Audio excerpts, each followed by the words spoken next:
지난 영상에서는 라이브 데이터를 이용해서 유저 프로파일 객체를 관리하는 법을 살펴봤죠. 이번 영상에서는 뷰 모델을 사용할 건데요. 뷰 모델을 사용하는 이유를 다시 한번 설명드리면,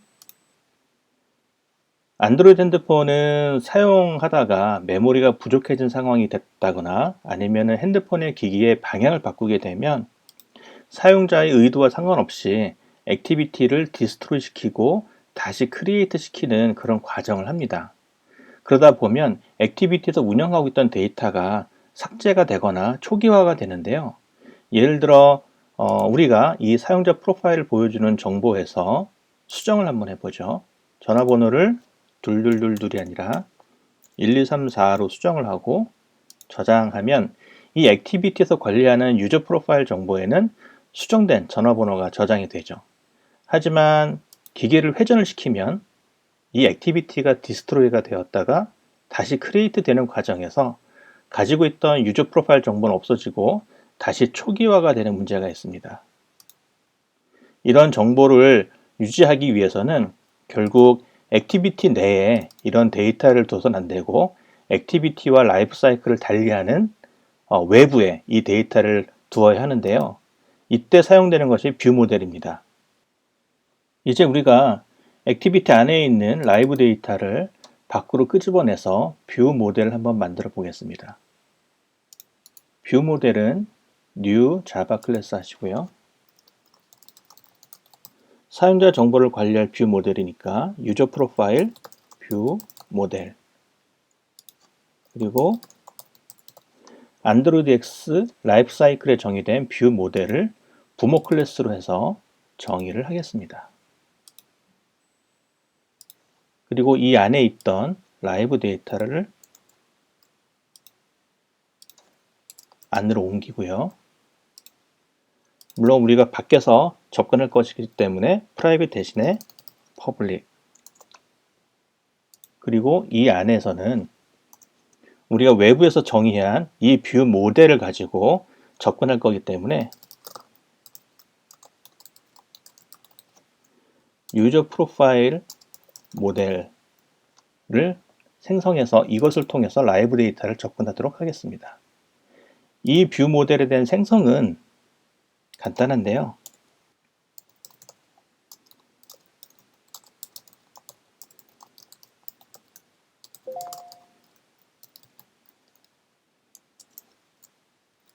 우선 뷰 모델 프로바이더를 통해서 뷰 모델을 생성할 건데, 뷰 모델 프로바이더에는 오너로 이 액티비티 자체에 대한 컨텍스트를 넣어줍니다.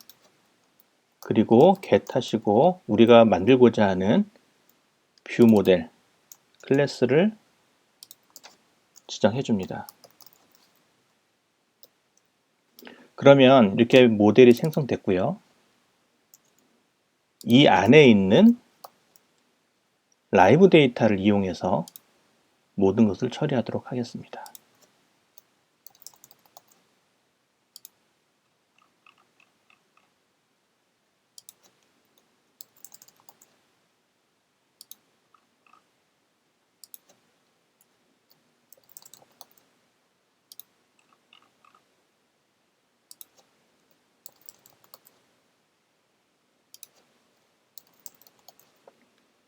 이렇게 하면 안에 있던 라이브 데이터가 외부의 뷰 모델이라고 하는 별도의 객체에서 관리가 되고 있고, 그것을 생성해서 사용을 하게 됩니다.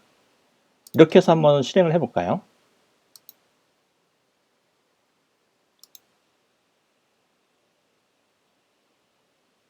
네, 한번 수정을 해보겠습니다. 원래 디폴트 값은 전화번호 끝자리가 2222이었는데 1234로 바꾸고요. 회전을 한번 해보겠습니다. 회전하더라도 값이 초기화가 되지 않고 기존에 가지고 있던 1234가 유지가 되죠. 다시 한번 수정해 볼까요? 이번에는 3333 대치 5동, 네, 3333 대치 5동으로 수정을 하고요. 다시 원래 방향으로 돌려보겠습니다. 네, 값이 그대로 유지가 되는 것을 볼 수가 있습니다. 이것은 이 액티비티와 라이프 사이클을 달리하는 별도의 뷰 모델 객체를 만들고 그것을 생성해서 값을 가지고 와서 사용을 하는 건데요. 이렇게 변경이 되더라도, 즉, 그 화면을 회전을 해서 다시 디스토리 온크리에이트 과정을 거치더라도 값이 삭제되지 않고 유지되는 것을 볼 수가 있는데요. 자바 프로그래밍을 어느 정도 해보신 분이라면 그러한 문제들은 외부에서 싱글턴 객체를 만들어서 해결할 수 있는데 라고 생각하시는 분들도 계실 겁니다. 하지만 싱글턴 객체를 만들어서 사용할 때하고 라이브 데이터와 뷰 모델을 이용해서 사용할 때하고 좀 다른 점이 있는데요.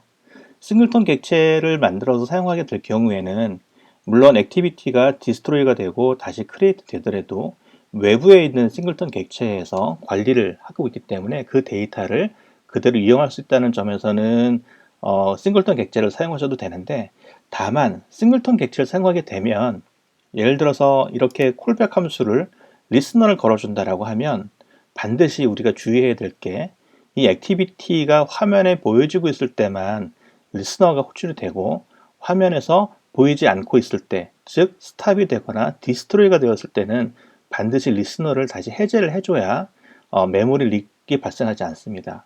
마찬가지로 이 모델이라는 것도 이 액티비티가 살아있을 때 또는 일시적으로 디스트로이가 되고 크리에이트가 됐을 때는 유지가 돼야 되지만, 만약에 사용자가 의도해서 뒤로 가기 버튼을 눌러서 완전히 액티비티 자체가 안드로이드가 더 이상 관리하지 않는 그런 영역으로 완전히 클리어가 될 때는 마찬가지로 이 데이터도 같이 삭제가 돼야 되는데, 그러한 액티비티의 라이프 사이클을 싱글턴 객체가 모르기 때문에 우리가 일일이 그러한 것을 프로그래밍을 해줘야 됩니다.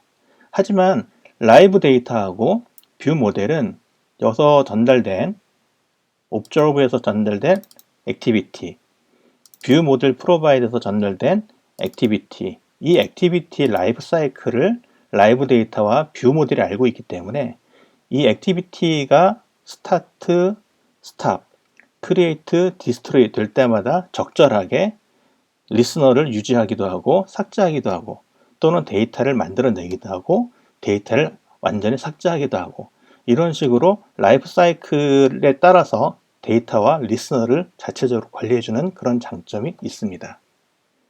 이러한 것이 정상적으로 동작하는지를 한번 확인해 볼까요? 어플리케이션을 조금 수정해서 어플리케이션을 시작하면 메인 화면이 나오고 메인 화면에서 버튼을 누르면 이 사용자 정보를 조회하는 화면으로 이동하도록 수정하였습니다. 한번 실행해 볼게요. 네, 메인 화면을 저희가 별도로 만들었고요.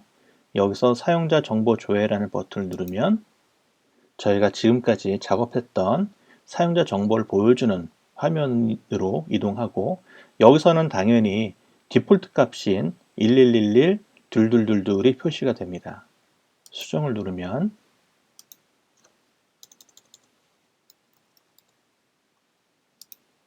수정이 되고요. 아까 보여드린 것처럼 회전을 하더라도 1234라고 하는 마지막 수정된 값이 그대로 유지가 됩니다. 하지만 사용자가 의도에 따라서 액티비티를 종료하게 되면, 즉 이전 버튼을 눌러서 메인 화면으로 가게 되면 이것은 액티비티가 완전히 디스트로이 되고 난 이후에 안드로이드 시스템 내에서도 클리어가 됐기 때문에 더 이상 뷰 모델은 이 액티비티 오너로 지정한 액티비티가 완전히 사라졌기 때문에 자체적으로 관리하고 있던 이 라이브 데이터를 삭제를 합니다. 그렇기 때문에 다시 사용자 정보 조회를 눌러서 화면을 이동하면 다시 초기화가 된 값을 볼 수가 있죠. 이렇게 이러한 오너로 지정한 액티비티 라이프 사이클을 전부 다 알아서 관리해주는 뷰 모델과 라이브 데이터를 이용하면 메모리 릭 없이 실제로 액티비티 내에서 운영하는 데이터를 안전하게 화면 전환이라든지 메모리가 부족한 상황에서도 유지해주는 그러한 기능들을 쉽게 편리하게 구현을 할 수가 있습니다. 이것이 바로 뷰 모델과 라이브 데이터를 사용하는 기본적인 이유이자 개념이라고 할 수가 있겠죠. 다음 영상에서는 이러한 뷰 모델 개념을 조금 더 확장한 모델 뷰, 뷰 모델, 즉 MVVM이라고 하는 어플리케이션 프로그래밍 패턴에 대해서 좀 더 알아보겠습니다. 이러한 어플리케이션 프로그래밍 패턴을 잘 이용하면 조금 더 복잡한 어플리케이션도 유지보수가 쉽고 편하게 그렇게 코딩을 할 수가 있는데요.